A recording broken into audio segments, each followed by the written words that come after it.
About 9 months ago, I decided to build myself my first true custom PC. And at the time, I knew I was going to want to use a dual monitor setup because I was going to have 2 monitors. And I went with something like this. Heavy duty, sturdy, reliable, worked for what I needed to do. But there are complications with using that type of monitor, and in today's video, I'm going to talk about that and why I have decided to try out 2 different kinds of monitor mounts.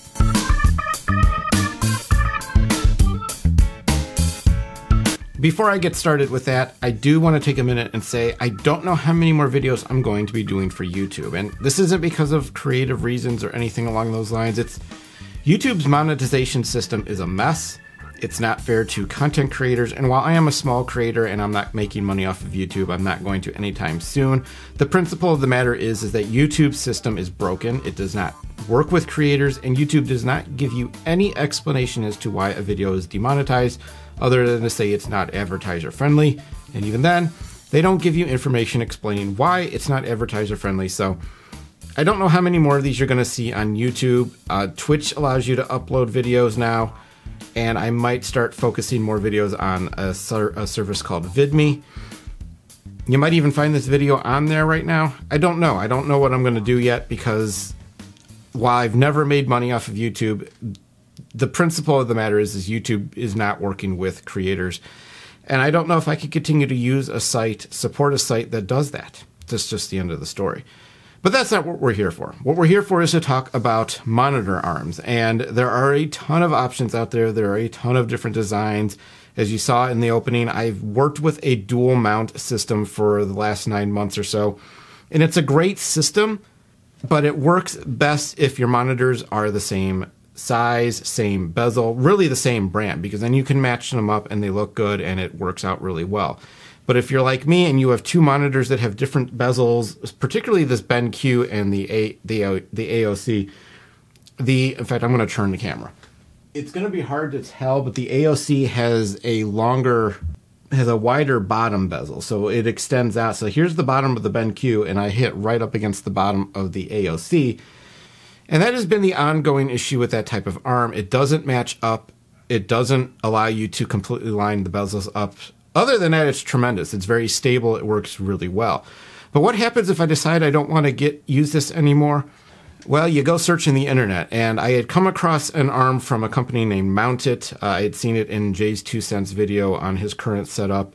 He actually is using a pair of these to hold his 32-inch ultra-wides up, and they work perfectly well for him there. And I had also come across another one by a company named Vivo. They were somebody I had seen on Massdrop, and I took a look at them because they had an interesting concept. They had a USB pass-through design on theirs. Just seemed like something that was really interesting that could work for a lot of people, so I decided to take a look at that as well. Now, ultimately, at the end of the day, I'm trying both of them out. That was what I decided. I wanted to see what those are like. I wanted to see if one was worth more than the other, because the Mountit one is nearly $70. The Vivo one is about $35 to $37, depending on the color, I believe. Mine was $36. And they do, for a few more dollars, offer you the USB pass-through. So when you go to the Amazon link in the description below, you'll see all the different options that are available on the Vivo mount. And the Mountit one also has a dual mount, and I almost got that as well, because that was an interesting idea as well. It's a different kind of system than what I have. Because the downside to this particular mount that I showed you early, is there's no height adjustment on the monitor itself. You can't make it go any higher than really the next. You can't do it on the fly. You'd have to take here, I'll actually show you. To raise the monitors up, you have to unscrew here and move it up. And as you can see, I only have one more screw hole of height left. And so on the fly, vertical adjustments are not possible, because it's just not something that you can do very practically. So that was one of the things I really wanted to do, is I wanted to be able to raise the monitor a little bit better. I wanted to be able to make better adjustments. And if I needed to move the monitors out of the way because I was working on a project, I wanted a little bit more ease of use. So these guys both come in similar types of packaging, and I'm going to go ahead and show you the unboxing footage I did for both of them. They both come in the same kind of packaging. They're very similar to take out of the box. Virtually the same accessories, virtually the same design. Pretty straightforward stuff. In fact, the instruction manuals are virtually identical as well. They're formatted the exact same way. It's like the same company did the instruction for both mounts, which was kind of interesting to see. Pretty standard stuff inside the boxes. And really, installation on both of these was really simple as well. It literally works the same for both. There's a plate, a metal plate that attaches to the bottom of the mount that allows you to attach the C-clamp to. They both work the exact same way. They both screw in the same way. They both have pretty much the same types of screws. Both use Allen keys to be able to loosen and tighten the screws as you see fit to be able to make the adjustment. They both have the same kind of setup where there's 3 screw holes on the plate that you can attach the C-clamp to depending on how much width you're going to use. I use the 2 top screws because I have a thinner desktop. I may adjust that later. We'll see. There's some issues I'm dealing with that might be because it's not as secure as it could be. And then after that, outside of that, they're pretty much the same. Now, the biggest difference between the two is the actual mount, the VESA mount for the monitor. On Mount It, it is not attached to the arm. On Vivo, it is. So there's a difference right there. And the reason that Mount It does it this way is because Mount It, you actually take the VESA clip, the VESA attachment, you screw it directly into the monitor, and then you just simply slide it into place. And you'll see that if you haven't seen it already, you'll see it here shortly. It just slides into place and then snaps. There's a little clip on the top of the actual mounting point that holds it in. And that actually is a really nice system. It makes taking the monitor out of the mount really easy. You don't have to unscrew anything. You just pull the tab, wiggle the monitor up a little bit, and then you can slide it right off, and you've got the monitor in your hands, and you can make any kind of adjustments you need to the arm itself with very little hassle, other than maybe having to unplug the cords to the monitor. It's really about the biggest hassle you're going to run into with that. The Vivo one, it's a little more traditional. The mount is permanently affixed to the arm. You put the screws in, but you can start the screws on the top 2 holes and then slide them into the mounting bracket, at which point then you can then connect the other 2 screws, tighten everything up, and set it as you see fit. All in all, pretty simple, straightforward process, and I'm actually going to show you how I did it right now. We're going to disassemble the old mount and assemble the new mount.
Okay, so now that you've seen it, a couple of things after having these mounts for a few days.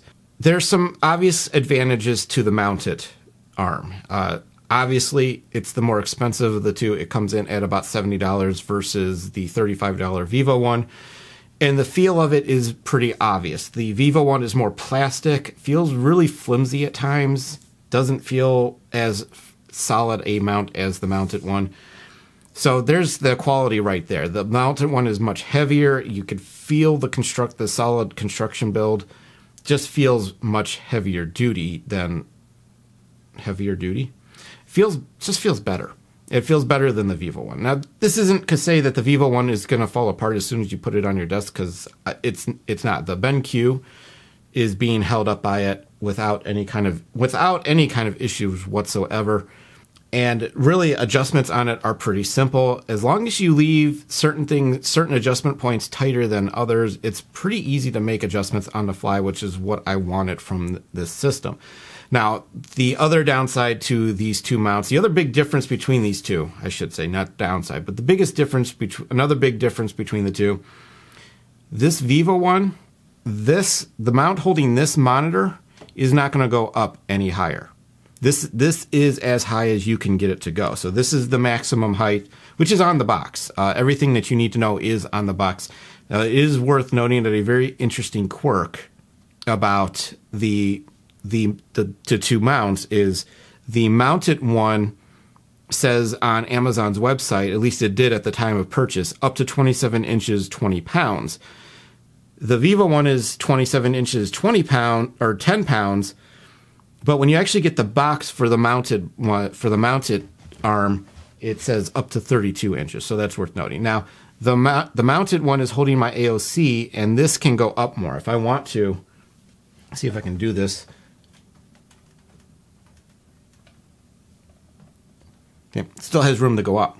And as you see, I have the tension probably a little bit too high, but fairly easy to adjust. You can tilt. In fact, let me do this. So they both tilt forward. They both will tilt. I don't want to tilt it too much though, because I've got it pretty tight because of the cabling. The cabling's a pain in the butt to adjust on this system. They will both rotate. They will both go down. This one has, obviously, as you saw, room to go up. They can turn. You can turn them, whichever way you want to go. There's a lot of flexibility with movement. I'm going to look at these boxes and try and give you the accurate information. As mentioned, it will rotate the panel. So the panel itself, you can turn it 360 degrees, 90-degree tilt on the Vivo, 90-degree swivel, rotating it towards and away from you. The base and elbow both rotate 360 degrees, which is nice. So there's plenty of room with the Vivo one. There's plenty of options when it comes to rotating the monitor. It gives you a pretty good range of movement.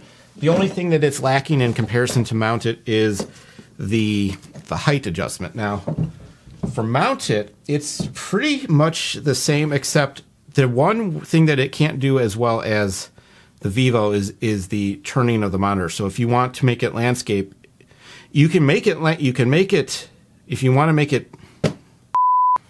to go from portrait to landscape, you can do so, but you can't completely rotate it back around. You can only tilt. It only has 180 degrees there, 180 degrees at the top, 360 at the elbow, and now I stand corrected, at the base it is 270 degrees of movement. That gives you the information that you need to know. So in summary, Vivo will hold up to 27 inches, up to about 10 pounds in weight. Mounted will hold up to 32 inches, including ultra-wides, at up to 20 pounds in weight. So those heavier monitors you can use with this. It will hold them up pretty well. Now, there's one other thing worth noting, shake. Now, where the dual arm did not have a lot of monitor shake with it because of how sturdy it was, there is a fair amount of it, even when just typing with particularly the mounted one. I don't know if there's something that needs to be tightened there, but the mounted one has some pretty decent shake when I'm typing, when I'm moving around. So the monitor, there is some monitor wobble. A UK company by the name of Ergomatic has reached out to me, and I may take a look at some of their offerings to see if they have something that's a little more stable, but I don't know if you'll be able to see it, but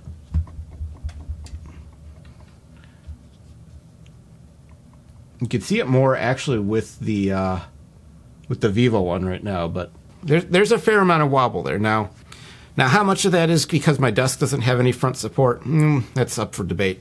But either way, it's there. It's worth noting. It's something that I'm going to investigate a little bit more to see if I can clean up, because it is mildly annoying when I'm typing.